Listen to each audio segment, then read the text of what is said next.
Hello, PhysEng class. Today I'm going to show you an example of a project of a assembly file that I actually put together from one of my earlier years to give you a real example of what you might be asked to accomplish. Um, so I'll start off. I'll place the very last item in this assembly file. I'm missing the wire that just really brings my whole lava lamp project back full circle. It makes it look really nice. It's very vital to my project, the wire. I was being quite fancy with this plug and wire and stuff. Okay, so I'm gonna start off uh, grounding. You want to pick an item that's gonna be at the center of your entire sketch to be grounded. So I'm gonna pick this light bulb because um, the light bulb is pretty central to this whole project. It's gonna be in the center of the base. In general, it's just most central. Um, so now I'll just start constraining stuff. I'm gonna start out by constraining the little lamp holder that contains the light bulb. Um, Generally, you want to pick. Oops, that's not what I want. You want to pick an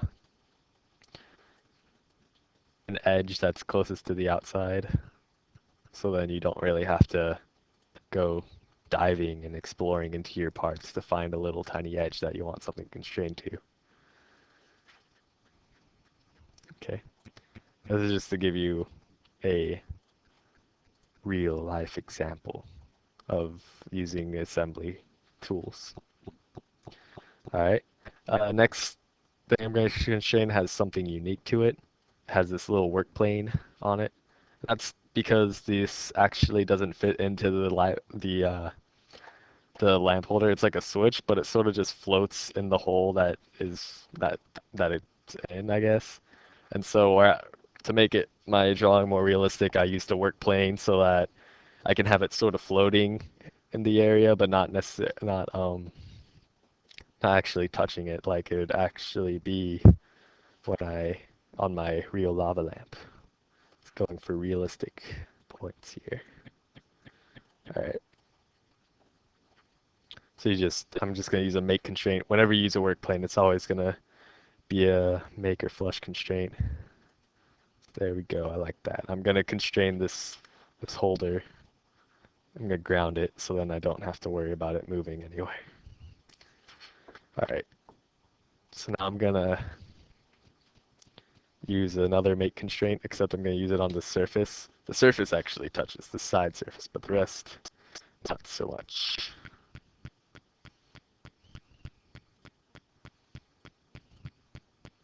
Okay, so that's about all I want. I don't really care that it can like come out here. It's fine, it's fine over here. I could just ground it and be good. Grounding fixes everything. All right, and so one thing you'll notice is like work planes. I can be zoomed out way out here, and you can still see that little yellow work plane. So it stands out pretty well. And so you don't really, those work planes don't actually exist in real life. So I want to get rid of it. So you can just open up your part using the model tab on the right side here. Right click on the work plane, click uncheck the invisibility uh, box, and then I'll make it invisible. Now also, oops, I don't know what I just did. All right, now I'll ground the socket, yeah, and then I'm going to constrain my plug into my socket.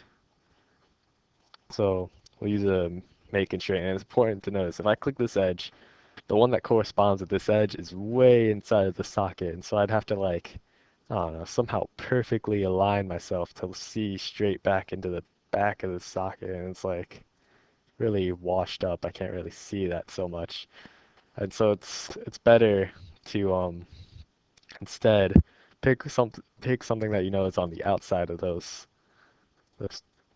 holes for like that might be in a socket or I don't know, whatever comes up in your projects. and then I don't know, and then that'll allow you to better constrain stuff. It'll make your job a little easier, I guess. That's what I'm saying.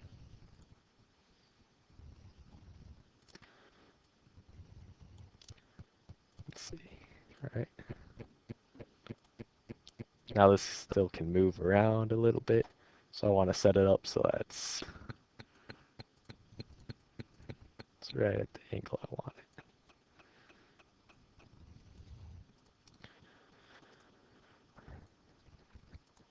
Magic of this is that these things can go right through each other, so you don't have to worry about. I don't know. I don't know what I'm saying. All right. Now you want to constrain stuff at right angles, and that'll fully constrain something. Like whenever you're using the make or flush constraint, you want to constrain something at a right angle, and that'll force it to be fully constrained to something else, as long as they're at a right angle, or any angle actually, just two lines that aren't parallel. And so I have this one that's vertical. I'll pick this other one that's horizontal, makes a right angle, and that'll allow me to fully constrain my plug to my socket.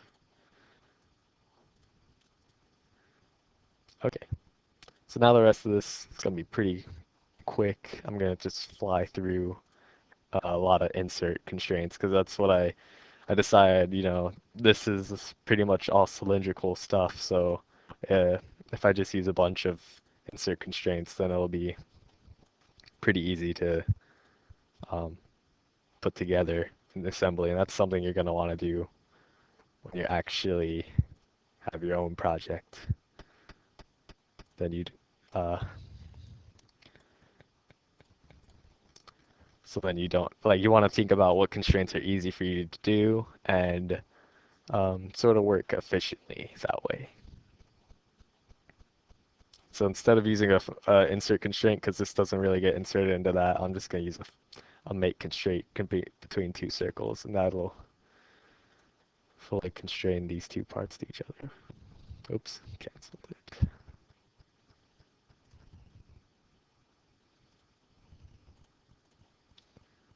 Or will it?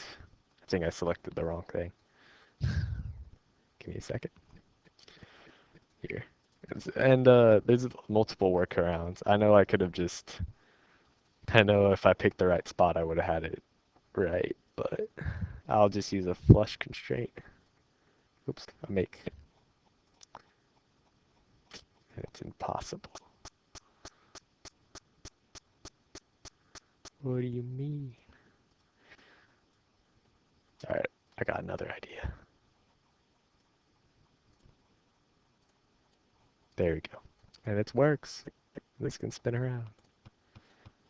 All right. Sometimes you have to work around reality. This cork sort of sits a little bit above the top lip of my pitcher in this lava lamp. Then so I added this little flat bend around it so I can easily constrain this cork into the pitcher.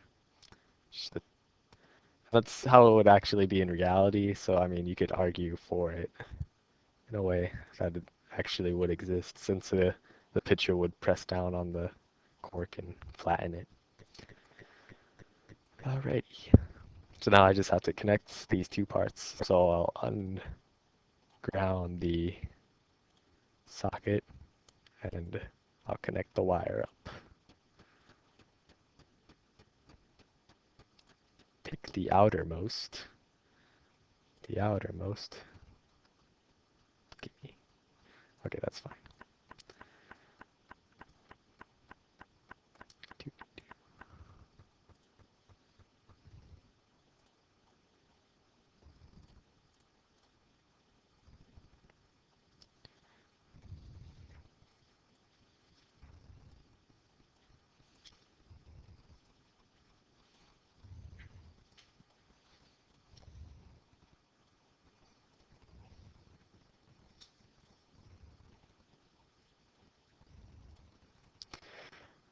All right, and that's a real example of using your new inventor skills.